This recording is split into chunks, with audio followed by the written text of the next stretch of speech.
We live. No, wait. What happened? I don't know. It's live on YouTube, I think. Yes. Is It's it? trying to connect us on Facebook. It doesn't want to go on Facebook. It's thinking, y'all. It's thinking because It's it's not thinking. fresh. Yeah, we should be live on YouTube. Yep, we're live on YouTube. Okay. It's being difficult on Facebook. Let me see if it'll let me Oh yeah, we live. It's right there. mhm. Because we in the room. We in the room. It just won't let us go live on Facebook. But hey, y'all. I can't share this. Hmm? How do I share this? Oh, someone say hello. Oh, hey, Blueface. I'm on to the show. Hey, sure. I was gonna say, yeah, we gotta let me grab the link so you can get it out and share. Right, there should be a share. If you click right out of there, there's a share button. I just sent it to you. Okay. But as you guys get a chance to come on here live, make sure that you are clicking the share button. I'm trying to help us get on Facebook, and it's being difficult, y'all. I don't know what's happening. It's making it hard for the world. It just don't want us to be great, but we're gonna get it together anyway. Okay. We're gonna do what we do. Facts. But we have an unauthorized, that's what we're gonna call this, not like they do the unauthorized biographies. Y'all know what I'm saying? Right. We got an unauthorized episode of the SIP podcast tonight. Wasn't playing, but it's happening. Hey, I'm in DC. Come through. So, with that being said, take a minute as you come on here, share the live stream, like the video, tag the video if you would like, comment and subscribe to the channel so that you know when we go live, and make sure that you're commenting. All of those things help us to get the word out so that we can reach more people and have a octave when it comes to talking about sex, healing, intimacy, power, wholeness, wellness, mental health, all the things. So tonight we're talking about, girl, I can't even think straight. It's getting hot up in here. Okay, y'all. We turn it down. Y'all, I'm going through. 1 minute to be hot, 1 to be cold. I'm transparent. You can adjust the transparency. The perimenopause got me. I can't even think straight. 1 minute it was cold, but it's warm now. I'm good. Just don't put me back on freeze mode. Unless I have a hot flash, then we can go back to freeze. Oh my God. I was starting to power down there for a minute, like, oh, started feeling a little woozy. You all right? I'm good now. It was hot. Like, I'm all right, y'all. See your face in person. Oh my goodness. We normally see I know it's exciting. Y'all, this is the first time we've ever actually met in person. Yep. So I was like, so what I heard y'all say is we doing a podcast episode, right? We was on these streets and she was like, I heard y'all say podcast. I was like, I heard that too. So we was downtown walking around hunting for food, sightseeing a little bit, and now here we are. They're back in my hotel room with me. And we're gonna get a quick podcast in before we all shut down for the night, so we can go get some night sleep. Betty buys DZs because they gotta work tomorrow. I gotta sightsee tomorrow, and be great. I find it beautiful how the universe had us come together and we're all wearing that high vibrating color black today. Hey, this was not planned. No, none of this was planned. You know, I mean, we planned to get together, right? We didn't know that we was going to be dressed in the same color. Well, what's funny is because I wear colors every once in a while, but typically when I'm training, I do tend to wear black. Okay, and see, when I'm at the restaurant, the decorum, I'm saying decorum. When I'm at the restaurant, my dress is all black, and of course, when we're working shows, you know, because we're show black. So, yeah. So it just it just worked itself out. Black is a high vibration color. It is. Well, it makes me feel more grounded. It's for me, it's a way energetically to keep myself balanced because color's powerful like everything else, right? So for me, it's a way to keep myself energetically balanced and grounded when I'm managing all the people in the room, and there's a lot of energy. Yeah. Yeah, because I've had trainings where it might be 7 people, and I've had trainings where it's like 50 and more. So that for me, I believe in layering work. You could do ritual, you could do, word vibration, you could do energy healing, crystals, whatever. Right. So I believe in layering as much energy and as much potency as possible. So black color is just one of the ways that I do that. That being said, y'all, we chose I think some juicy topics for tonight. Right, should we do something? No, they already know who we are because we ain't been here in a minute. Well, that's right. You haven't been here. Please tell the people who you is. No, I'm JB. Okay, everybody knows. Right, JB. Y'all, I'm the official Q Barnes. Q Barnes, the official Q Barnes on all social platforms, the clairvoyant medium. Hey, you know, the happiest of happy, the master manifester. That's what I do, and I love it with. This is one of my safe space right here. Hey, We talk offline and just share, and I've missed you all because life has been lifing, and I haven't been able to be with you all because so much transition has been happening. I'm so glad God Created Universe gave us this. Thank you, Spirit. hey. That's amazing. So that way. Okay, well, Come on through, James, sir. and I am that guy. Sometimes dissenting opinion, sometimes agreeing opinion, but always have an opinion. You do. That is me. That's true. If you want PC, don't talk to me. Oh, well, and there's that. Okay. And for all clarity's sake, this is the After Dark version. I try to give that disclaimer each episode because sometimes we're tame, right? Sometimes we're chill. That's right. And okay. And then there are other times where we have talked about all kind of manner of fuck shit. So Right. That being said, this is the After Dark version, guys. Make sure that you come prepared to hear anything because we are liable to say anything. We do not have the comedic relief from Benny tonight or Gypsy. I'm funny as hell. What you mean? Well, that was going to be my point. Let's keep that shit.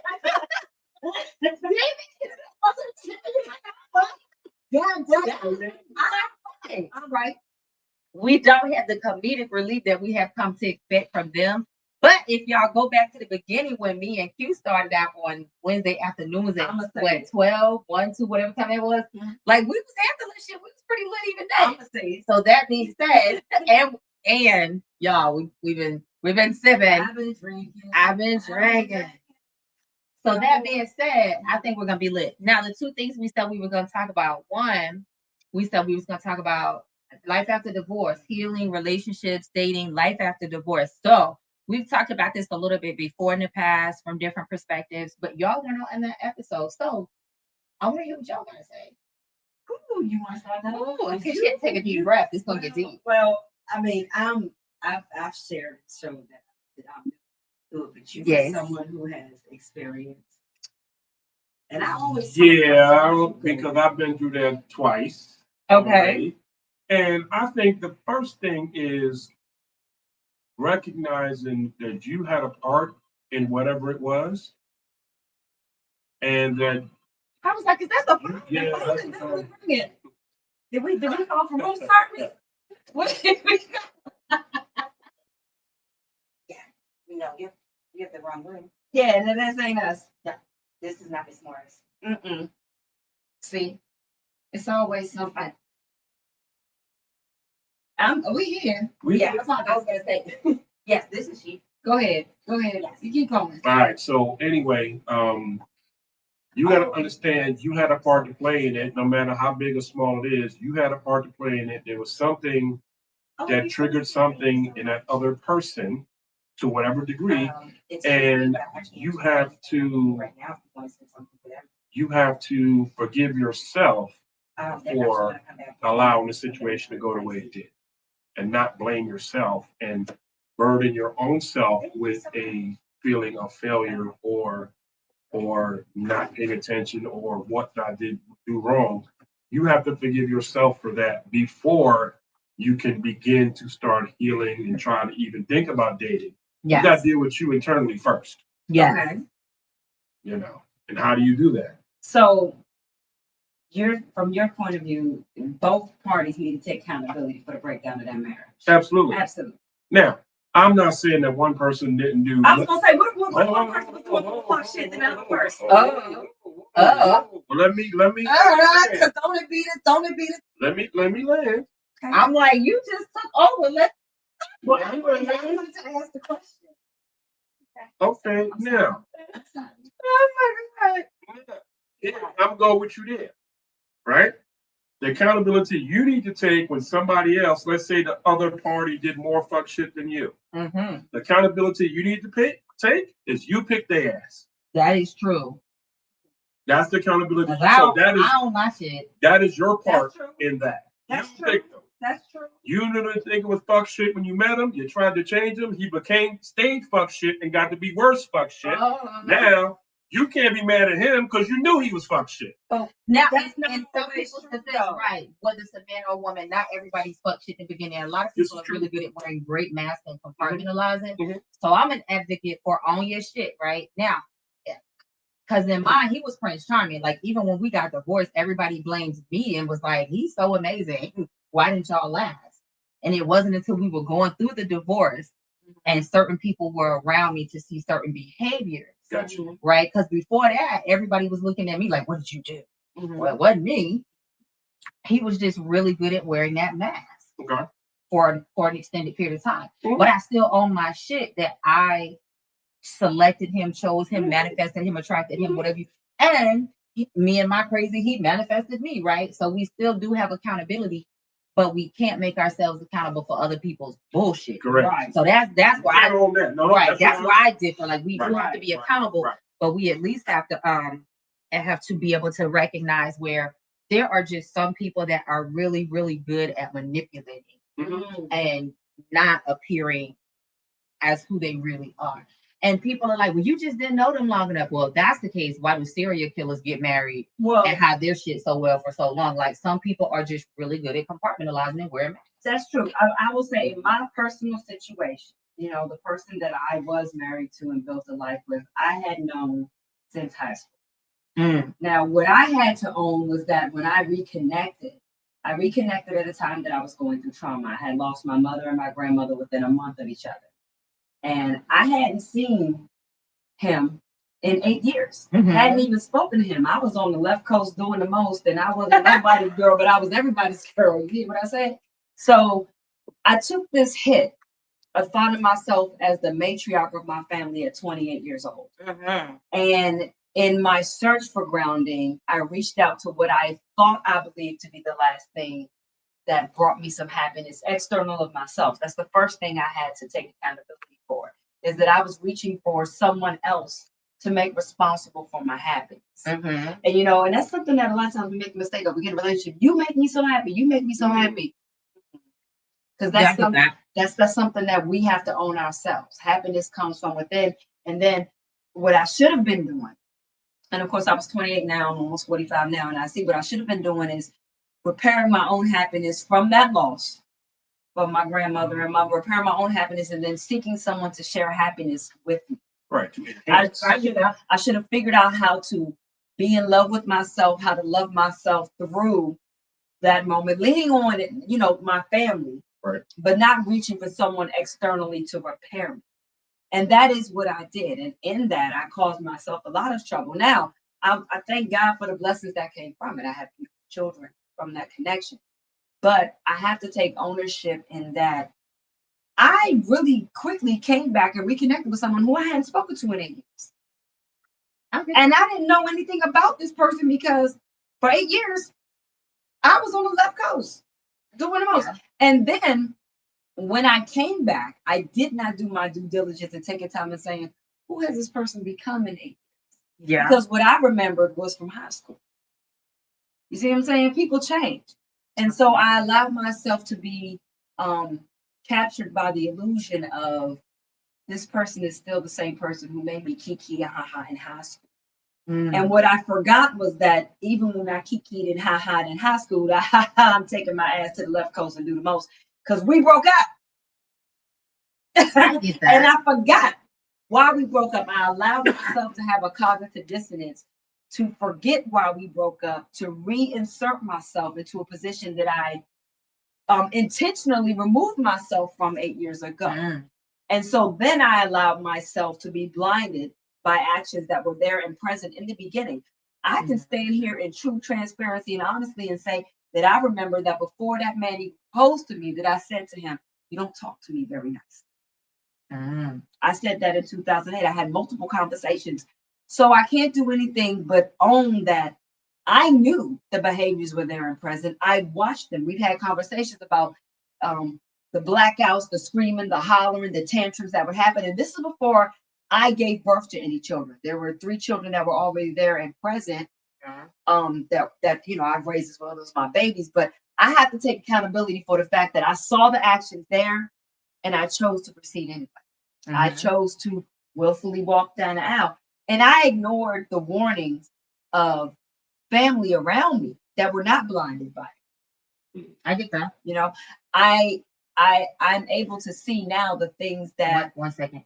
Jason, you said you have a question. Pop your question in the comments for us so we can make sure that Q answers it. Please do. Go ahead. I was able to, now coming out on the other side being divorced, I've sat back and I've taken an inventory. I've talked to men in my family, who have all told me things that they didn't say before. Because if you know me, I've matured a lot more now where I listen. But back then, anybody that knew Q back then, if Q said she's gonna do something, it's gonna happen. She's gonna do it. You couldn't change my mind.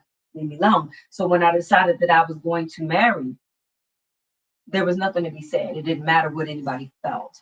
So I've gone back and I've taken inventory of the things that happened and recognized that even then I was being thrown cues by my family members that I just intentionally or unintentionally, but deliberately ignored. Jason said, question, do you know if y'all exes has been remarried? I was the remarried at one. I was marriage number 2. Now, whether or not he working on marriage number 3, I have no idea. But I do hope that the demise of the second marriage for him allows there to be some reflection and some growth. I know the person that he's dating. I'm polyamorous. There's a relationship that came together during our polyamorous when we were together, and I wish them the best if they are still together. And I, because, and that's for my children's sake, because my children are still here and they deserve to have peace. I would say for me, it was my first marriage. It was his second. Yeah, same. And I don't know. Honestly, I have not kept track. It was not that serious to me. Well, it was that serious to me. I put up boundaries energetically and spiritually because I never want to see him again. And I meant it. So like, even though I still do business in the same places and I frequent some of the same spaces that we used to go to in the side of town that we lived on together, I've never seen him again since. I was going to ask, have you seen him? I have not. And everybody always asks, how does that happen? But I did the same thing. The guy that I was dating when I moved here years ago, I broke up with him like 30 days after I moved. Like, I literally woke up one day and was like, I can't stomach this. I'm out. And I sent him a text message and I was done. And I've never seen him since that day. And I put an energetic boundary around myself, same city and all. So I did the same thing when I got divorced. I said, I'm done. In order to preserve my sanity so I don't act outside my face, let me walk away, because he did everything he could to pull me out of myself, right? Like, I left in peace, and that was a promise that I made before we got married. Like, if for whatever reason this does not work, I want you to leave me in peace and let me leave you in peace. Let's allow that to be enough. For whatever the reason it doesn't work, no matter how angry we get, leave in peace. I kept that promise to myself. Wow. And I was very intentional about that. Because if I chose to marry you, there was something about you that I loved. There was something about you that I said, I choose you, you're enough. So outside of certain things, there wasn't, much that was going to happen that was going to make me break that promise to myself. And so that being said, I walked away with that. I don't know whether he got married again or not. I have had a long-term relationship, but I was also very intentional that I waited till later in my adulthood to get married because I had a lot of shit that I needed to deal with. And I'm very clear that I don't want to date somebody intentionally trying to traumatize them or marry them intentionally trying to, like, we have a responsibility to deal with our shit. And I knew that there was a lot of things that I was navigating from childhood, a lot of fears, a lot of insecurities that I was navigating, things I needed to figure out about me before I ever got married. So I waited intentionally to do that. And when that marriage didn't work out, I felt like I had learned some things about myself that I couldn't have learned otherwise. And I needed to take time to navigate that. One of those things about me being, and I knew this, but not in that capacity. I had never really lived with um a man long term, right? Before you were married? Before I was married. I've always had my own separate space. Now I had a male roommate for years, but that's very different. Yeah. That's not someone you intimate with. Right. But I had never really lived with a man long term. And so it was really uh it was a lot to navigate having to merge spaces with someone emotionally, energetically, spiritually. That took a toll on me that I don't know that I was prepared for, both in the experience and having to recalibrate once I was out of that experience. You know what I'm saying? Right. And I remember, and I shared this recently because I think we answered this question on a previous episode with either Gypsy and myself or Benny and myself and Gypsy or somebody. And I think I said it then as well that I remember going through it and trying to find somebody to talk to. Like, I didn't know that this was going to be this hard. Like, I understand marriage is different. I understand it's a different level of commitment. It's a different type of commitment. I understand all those things. That wasn't my issue. Mm-hmm. But I didn't know that it was going to be that hard to cohabitate with another person, to balance my own energy, to have to manage their energy, and to have to constantly be in. So I've always been that person. Like, I like you, but I also love this. What it was a quote in that movie Face Off with Nicolas Cage and Face Off, Nicolas Cage and John Travolta. John Travolta. And he was like, I hate to see you leave, but I love to see you go. That shit has always been real for me. Hate to see you leave, but I love to see your ass go. I have always been extreme with needing space to balance and calibrate and be grounded. I was not prepared for the level of sacrifice and energy that it took to be married. Wow. And that's not taken away from the fuck shit that he was doing, but I also hold my own accountability that there were things in me that just weren't ready for that. And so people always ask me, how did you walk away? It was very easy. I'm not saying that it didn't hurt. I'm not saying that I didn't love him. I did in my own way. But it was easier for me to leave because it was almost like I was going back to me, if that makes sense. Getting yourself back. I've heard people say, and I want to know how because I've heard people say that one of the things that drove them to finally, walk away from the marriage is that they realized they were losing themselves. Very true for me. Very true for me. And I can't speak for the man, but yeah. I could say from my personal perspective, I can't speak for anybody. You've been married. I've been married twice. Okay. But I was also in a long-term relationship after being married twice. Mm-hmm. And what makes you be done is when you realize that person doesn't see you. Word. It was part of I feel that. Because I have a friend of mine who's going through a pre-divorce thing right now. And he's like, well, she treats me bad, this, that, and the other, but I don't know if I want to leave. I said, okay, I'll tell you what. When you're done, call me. Yeah. I said, I'm not gonna breadcrumb and babysit you through this here business. You're either gonna be done or you're not done. That's true. When you're done, then he asked me, he said, so wait a minute, how did you walk away from 17 years? And by the way, I filed both times. Okay. So he asked me, how did you walk away from being with somebody over 17 years? I said, when you're done, you pack your shit and you leave. Know that you don't. When I made my decision, I was going a week. Like, I literally started packing on a Sunday. I was gone the following Monday. Mm-hmm. And the only reason it took me that long to leave was because I was packing up half of an entire household. And I was only doing it when he was out of the house. Mm-hmm. And then I was trying to orchestrate people being available to help me move. Because had I not had those delays, I probably would have been gone like the same day. And there was a part of me that almost got to a point where I was like, fuck all this shit. I will leave it.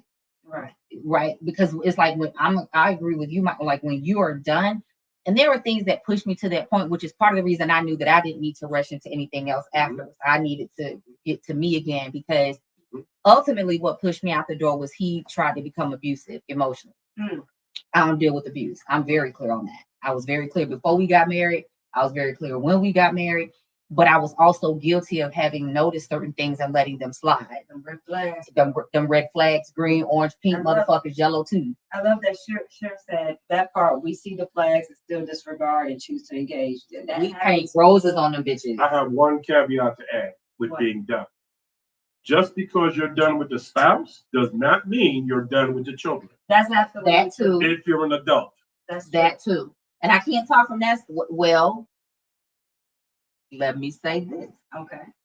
Because my ex did have 2 kids. Mhm. That's different.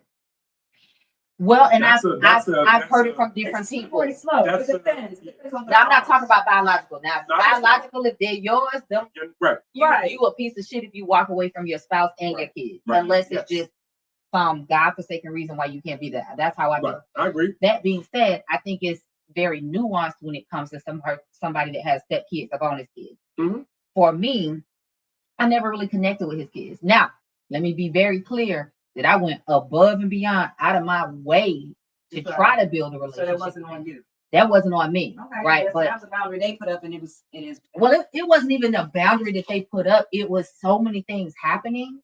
Like his daughter, she would come back and forth to the house. We had a barbecue. We had her over for family day. Like I did all that I could, but his son was still a teenager. Okay. She had hit like 21 or 22 or whatever, so she had a little bit more freedom. But his son was still a teenager. I was not going to get in the middle of the drama. Okay. But there was also a level of disrespect that started to, and that was part of how we had different vantage points. I did not have kids. I didn't come into kids with this. He had kids, obviously, from his first marriage. And my thing is, we rented my house out. I moved into his. Ours means we have to make decisions differently. Right. Ours means that if you want your son to come spend the weekend, I'll never say no, but can you give me a heads up? Consideration. Like I shouldn't look up and he walking in the door with duffel bags. And I'm like, what the hell am I doing?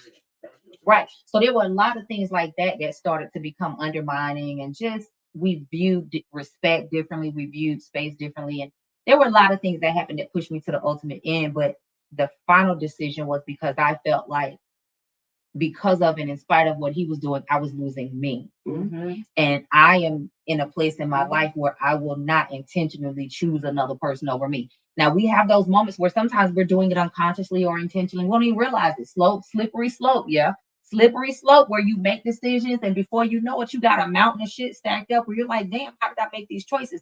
But once I'm cognizant of it, friend, man, mama, daddy, cat, rat, dog, whoever, I will never intentionally choose another person over me. And that was ultimately why I left and why I have, at this point, not remarried. It's not that I'm opposed to it, but I still know there's still very real shit that I'm working on that came up for me during that marriage that I had to recognize about myself. Right. I'm like, damn, I didn't know that. I commend you in that that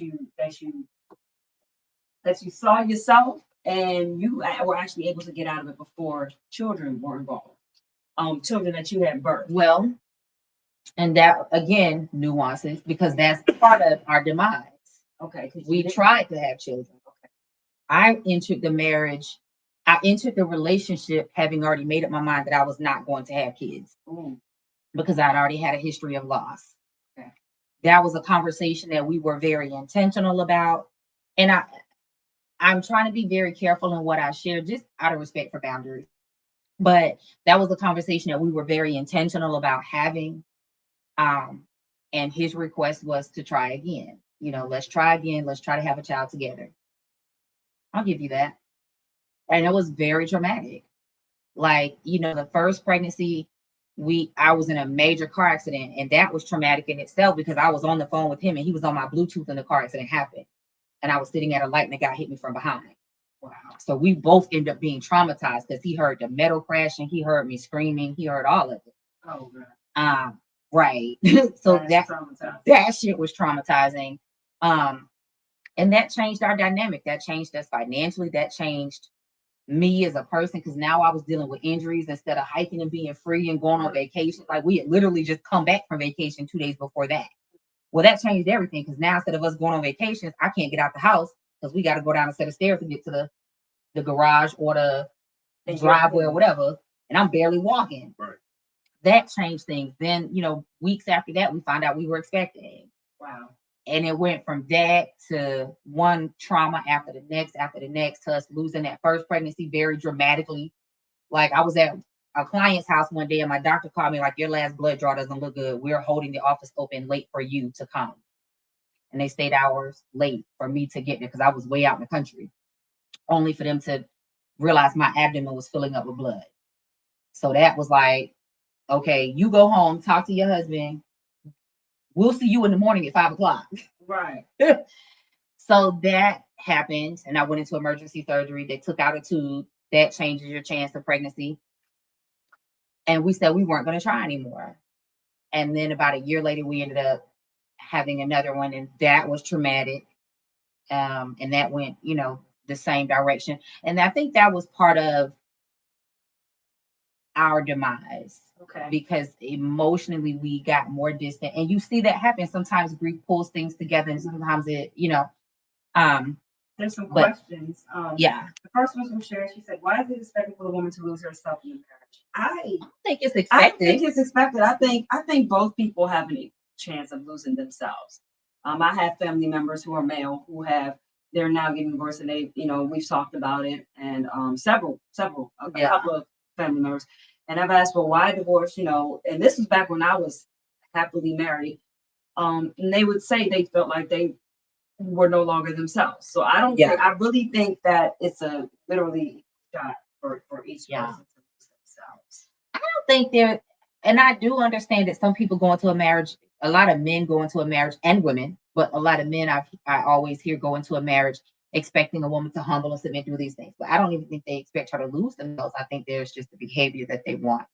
Right. And I think that we as women, this is just my opinion, I think we as women oftentimes, even though we don't intend to, because of wanting to be softer, because of wanting to, like me, I have struggled with emotional availability. That has been a thing that has come up in every relationship I've had. So I know that it can't be everybody else just picking at me. It's real shit. That dick that you be hanging, put that joint away. I be slugging it. No, I'm just playing. But I think my losing myself was because I really wanted to be softer. I wanted to be emotionally available. I really was trying to do something different. And I didn't know what that looked like. Okay. So I swung to the opposite end of the spectrum, and I didn't have balance. Wow. And I think that's where a lot of people struggle and lose themselves, because they don't have balance. Okay. Yes, I agree with that. But from, like you said, most of the time you notice that is a female issue of losing themselves because the husband did not provide an environment for them to be themselves. What he said. Bone chicka bone. Say it again, people in the back of the hearing. A lot of these guys out here, and I used to be there, and I did a lot of work to get here. Okay, that you have to understand. Round of applause. You have to understand the first thing that a lot of you guys do wrong is you demand submission. Yes. Yeah. Instead of commanding submission, because leadership is a place of service. And a lot of people don't know. That's what guys don't understand. A lot of people, and not to just say men, people have a misunderstanding of what submission is. Yeah. I personally think that men and women have to be able to submit in the relationship. Absolutely. And I'm with you. I wholeheartedly agree. And I see a lot of people argue about this, but I wholeheartedly agree that when a man or the masculine in the relationship steps into their role of authority in that masculine through safety and protection with their divine masculine energy, through a space of love, grace, compassion, and kindness, it automatically allows a woman who wants to operate in a softer energy to do so without having to be coerced or forced. What happens, in my opinion, a lot of times is that, and I can speak to this as being my thing personally, the more you try to force it, I'm like, who the fuck is you talking to? Who is you talking to? And so you're not going to get that from me, right? And then people buck, and it becomes, a head bump, right? A battle of the will. That's what happened in my situation, where there was this energy of trying to force me into being what he would say under the covering. But I was like, but I'm always having to make the plans and do this, and I can't come to you and ask you to do something and not have to turn around 20 something minutes later and have done it myself. Right. Yeah. You to come back on the back and say, oh, I was gonna. No, but when I ask, when I need, I'm not being provided the space where I feel safe and where I feel loved and where I feel right and where I feel cared for. And let me be very clear, just because people come together and they build something, okay, doesn't mean, like, if I'm doing just as much work or more, I'm not going to be able to be in that submissive space. See, this is literally what I talked about in our past couple episodes. I've been saying that, like, you can't expect a woman that you want to operate in her true femininity to go out there and work just as hard as you, come back and help take care of half the bills, whatever, 50-50 or 80-20, whatever the split is, go out there and work just as hard, come back and help take care of the bills of the household, help maintain the household, take care of you, take care of herself, take care of the kids, and do all these other things, and then submit herself to you at the same time. That shit ain't gonna happen because we have to get so far in our masculine to be able to operate in all those capacities, and we can't turn it off like that if we gotta constantly code switch ourselves and operate here and then dumb it back down over here. Right? It's exhausting, and most of us are gonna say, "Fuck it, we just gonna exist here." So can I say? I'm gonna say something that's real controversial. do it. And then there's Some, a question. some people gonna try to drag me in the comment. Okay. Get drug it. Hey, Listen, I got on my work clothes. Drag me. Two things. One, everybody wants to have the discussion about leadership, but nobody wants to sit down to have the discussion about followership and what is expected from the followers. Okay. That's number one. He said it. Okay. Okay. Number two. You mean if you're gonna lead the church, you need a congregation? Well, that too. But you also need to know how to be the congregation. And that's where I was going to go with it. I love it because if you're gonna lead, you gotta know how to be led. The best leaders are followers. They know how to follow. Because I mean, every leader has been taught. Yeah. Yes. So you got to know how to do both. Yes. So go ahead. This question right here is from Jamal. Have any of you apologized to your ex-spouses for your contributions to the demise of your marriages, and were the apologies accepted? No, because he Fuck didn't no. Fuck no. Well, and I'm gonna be the one that's different. I would have apologized, even though I felt like he was majority wrong for the demise of our marriage because of his behavior. I would have owned up to my part in it, but that was a conversation he never wanted to have. So I was like, okay, I'm good. I'm good either way. We can. I remember before we had our last court date, saying to him, "We should be able to sit down and have a conversation. Like we married because we loved, and even though we've gotten to this place, I still feel like we should be able to walk away from this." And I was very intentional about that. He was not having it. He was closing doors. He was cutting up at the courthouse. He hung up in my face when I tried to have that conversation. Don't they? Be showing off. Like the judge had to shut it down. Right. And I was like, well, and people witnessed it and finally was like, oh, so this what you were dealing with? I have not apologized because I got to a point with my marriage. First of all, I didn't fight. Okay. I was the one I was the one that initiated. I said that I wanted the divorce. But then there was a lot of fuck shit that happened, and I was considering my children and their feelings in the wake of dealing with a divorce. I was the person that I was married to. I don't know if it was true or not, but there was a lot of craziness where I don't know if he was sick. Maybe he was, maybe he wasn't. But suddenly there was an introduction or reintroduction of support from people who hadn't been in our lives. I had people who were sisters, who were friends, showing up, being team him, not talking to me about stuff going on. And these are people who were, some of them were Christians per se. And that's the part that surprised me. Because I was like, girl, you a Christian, you up here disrespecting the wife while showing up and being in my house and didn't talk to me about nothing. So the demise of my marriage and my personal, from my point of view, right? It happened because I ignored the red flags.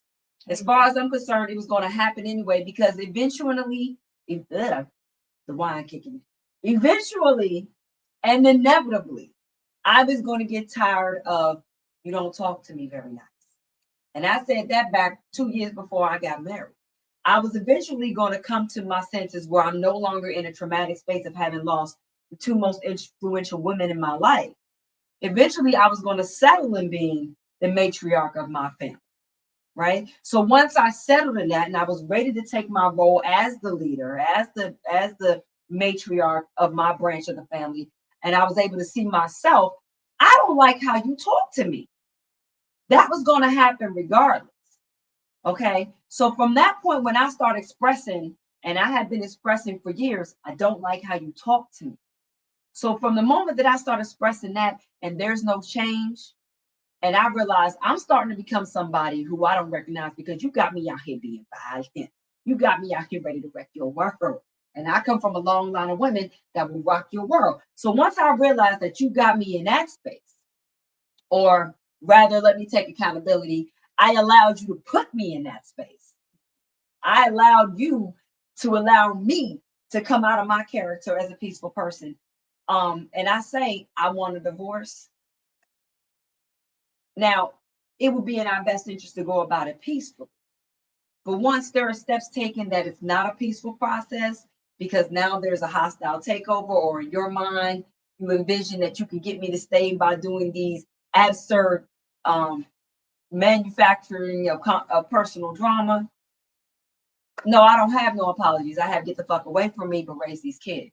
I have on the personal relationship level, we can't never, but we have these children. So what I is don't talk to me about my personal life. I don't give a damn about yours. I wish you the best. I do hope, however, we can figure out how to co-parent because there are children there. But as far as apologies, I'm not sorry for choosing me. And see, I don't think, and this is where I came from with it. So, like, there was never a conversation where I said I want a divorce. Shit, what happened? No, I left. I stopped talking. So before that happened, we had an argument one day, and he brought it up. I started packing my shit, and he had left to cool off. And when he came back, half my shit was packed. And he was like, "Wait, where you going?" I said, "Oh, you said you want a divorce." No, I didn't mean it. I said that was your one pass. Yeah, that's not a word I play with. That was your one motherfucking pass. I don't play games. I'm gonna go with what you said. I'm very literal, right? Mm-hmm. And I started, and that was when I started the level of manipulation that was happening. That was his way of trying to control me and get me back into submission. Mm-hmm. And when he realized that word didn't have any power, because shit, I'm not scared to get divorced. Clearly, I wasn't in a rush to get married, right? So we went on about that. But it was the following year when I had that moment where I realized we have gone down a slope that I don't see as repairable anymore. We have entered into a terrain that I don't feel like we are equipped or able to navigate to get back to a place of peace, right? I didn't think that therapy was even a necessary option anymore. Like, what done? I was done. I had done all the talking. And that's why they say when a person gets silent, that's when you need to worry. Because I had done all the talking that I was willing to do at that point. We had done therapy previously. We had worked on stuff. I had left once before and packed my shit and like walked out the door, left. I'm done. Right. And I let him convince me to come back. And I had already made up in my mind, if I get to that point again, that is the point of no return for me. Because once I came back, I allowed you to see how you could be treated. How I could, right. That's how I looked at it. I've now given you permission to disrespect not to disrespect me, but I've now given you to put that. That's no, it is, but not as overt. It's not overt, but it's still, I see how I can manipulate you. I can put it right. A little bit. So I feel like that would be whether that's marriage. Well, I'm not even getting to disrespect. I want to be careful with that word because I feel like, not saying you, but I feel like we throw that around a lot. But I do think that even when people don't intend to be disrespectful, and I can even reference myself with that, we teach people how to treat us. Words. Even when they're not trying to treat us badly. That's why I'm trying to be careful with that word. But we teach people how to treat. So in my mind, when I decided to come back and give it one more try, I had already said, if I get to this point again, there is no return. Right. If I get to this point again, for me, there is no return. Because if I leave and come back again, or I say I'm done again, now you're going to feel like I'm bluffing. So if I get to this emotional space again, don't matter what you say or what you want, this is my point of no return. So I gave it my all. Once I hit that point of no return, there was no talking for me.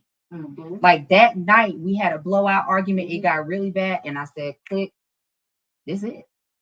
And the next day, I started making plans that night with people. And the next day I got up and started packing that Monday morning, physically packing. That following Monday, I moved out. And I didn't say a word. I didn't answer the phone when he called. He didn't know where I left. I purposely went somewhere where he would have no thought to look for me, a whole different side of town. I shut down. I have a question. And I did not speak again until he had me served with divorce papers. And that's what I was waiting on. Because in my mind, and the reason I want to say this is because they always say, well, the person that files is the one. Oh, that's not true. I waited. I waited in silence until I got those divorce papers. And then I was ready to talk. Okay, so let's have our peaceful conversation. So by the time we get to court, we can be done. Like, that's how I felt. He didn't want to do that. So when we got to court, it was a shit show. But at that point, I had come in peace. I had left in peace, and I walked through it in peace. Right. And I'm saying that my hope is that somebody will pick up on that and use that for your own well-being. Because I had all the people around me trying to ask me, like, you've never lashed out at him. You've never tried to intentionally speak bad about him. You carried yourself in such a way. How did you do it? And I'm like, because I made that choice. It was never about me not loving him or not being hurt or not caring, but I made a choice that was not about him. It was about me and how I was going to navigate it and allow it to affect me. So my hope is that somebody else that may be having to navigate that at some point recognizes you ain't got to be out here busting car windows and acting a damn fool. No, you ain't got to be out here. Right. You ain't got to be showing your ass on Facebook and Instagram, calling folks out. Now, some people will push you to that point, granted, because there's a lot of things I haven't gone through that people are going through. But I just feel like there's a lot of times to let people take us down. But it's thing. I want to ask, I know that it's sensitive, but do you think you would have been able to get up and pack had there been a child that was naturally yours? Because I'm speaking from a place of, I was there. I was right there. I mean, I told this man, I was so done that I told this man by voice that I want a divorce. I was done. But what slowed me down from moving so fast in the process was that I considered two things. I considered the fact that his older children had already gone through a divorce and they had lost their natural mother, right? And I was the one raising them. And then I considered the fact that there was already a lot of craziness going on that my natural children had seen. And it appeared at that time that their father was not well physically, that he was ill. So I considered, how is this going to affect my children watching their parents go through divorce? And apparently, at the time, he was pretending to be terminally sick. So these were all things that I factored in. If had not been for those things, I most certainly would have myself. But and I have a disconnect when it comes to children. Right. Okay. That's right. And I've openly talked about, well, I don't say openly, but I have talked about this. And for the sake of time, we do have to go in a few minutes. I've talked about this in limited aspects. I have a disconnect when it comes to kids because of my own history with loss. So I think that's why it was so easy for me to walk away from his. I didn't have that much of an in-depth relationship with them. And it wasn't that I didn't care. I loved them because they were his. Right. But they weren't mine. Okay. And that disconnect or that gap because of the grief and the loss allows me to look at things slightly different, or maybe causes me to look at things slightly different. But I also am a firm believer that kids can't be the reason you stay. True. So now let me be clear. I say that not having any living children. But it's still true. So it's still true. Well, no, I understand that me not having any living children versus somebody who has living children, the context of the lived experience changes the vantage point. So that's why I'm trying to acknowledge that. But I still stand on, I don't think kids are the reason to stay, because a lot of people stay because of their kids and end up traumatizing the fuck out their kids. Facts. Absolutely. Facts. So, and that's what I saw that was happening in my own situation. I saw that my children were being traumatized more because of my responses. Because I went from being someone who was aware and acknowledging and talking about it to finally starting to respond. And my responses after so many years of, you don't talk to me nice. And let me be very clear, I never got touched. I never got touched one time physically, right? But emotional abuse is abuse. Right? And it can be emotional just painful. It's even more painful because now I'm hearing these things, these nasty things that have been said And it's so crazy, I've said we had a conversation, we have spoken, but it hasn't been about forgiveness. But one of the things that he said to me in the conversation was, well, all we had was yelling matches. That's not illegal. And I said, well, if it's not illegal, then how come you called the police on me that time we was having a yelling match? There was a disconnect. So I had to come to a place where I recognized that emotional abuse is abuse. Absolutely. And here's the thing. I responded physically. I responded physically because my verbal and emotional responses didn't yield me any relief. And so I escalated. I get that. And so then I had to stop and say, whoa, this is crazy. When I get to a point that I feel like my life will be easy if you're not in it, we can't do this. And it don't matter how much I love you, I can't love you enough that I'm gonna lose myself. Which I realized that's what happened. I get that. Sure said most women can mature out of a divorce where children are concerned, men not so much, depending on the circumstances. I disagree with that only because I feel like we give men too much of a pass just to say, well, they're men, they don't do this. And I think that there are so many men that don't get credit for going through divorces and bad breakups and still being hands-on fathers. I want to, and I've seen plenty of them in my own life. I've dated, even though I've never wanted to date people with kids. Ironically, I did date a couple of people with kids and obviously married one. So I've seen men that were hands-on in spite of whatever may have happened. So I always challenge that narrative that men don't do it or they don't do it as frequently or whatever. I think that's just a narrative that we can choose to agree with or not agree with. Right. So I'll say that about that. And then Sure also said this is true. When you're at peace in a relationship that is ending, protecting your inner peace is very important. It's as if you can see what the relationship really is. You can see clearly. Absolutely. Yes. And I think when we get to a point where we recognize that, like I said, for me, my ultimate decision came because I had to recognize whatever you may be doing or not doing that I don't like, that doesn't feel good, and all these things. I now have gotten to a place where I am not giving myself what I need. I am not honoring what I need because I'm dealing with certain behaviors or situations with you. I now recognize that my discomfort with you and my unhappiness with you is affecting my own personal happiness and joy and peace. And I'm like you, when I get to a point, this is free and man, it doesn't matter. When I get to a space where I can see that you being in my life feels like less of a life than me being in my own life by me and myself and my eye. Then me, myself, and my eye gonna go over there by ourselves. Absolutely. Right. And I'm that same way with my friends know that about me too. Like I am, and I've had people call me cutthroat. I don't give a fuck. You can call me disconnected, unemotional, whatever. But I'm always upfront about this. If I have to choose between you and me, I'm going to be me unapologetic. Right.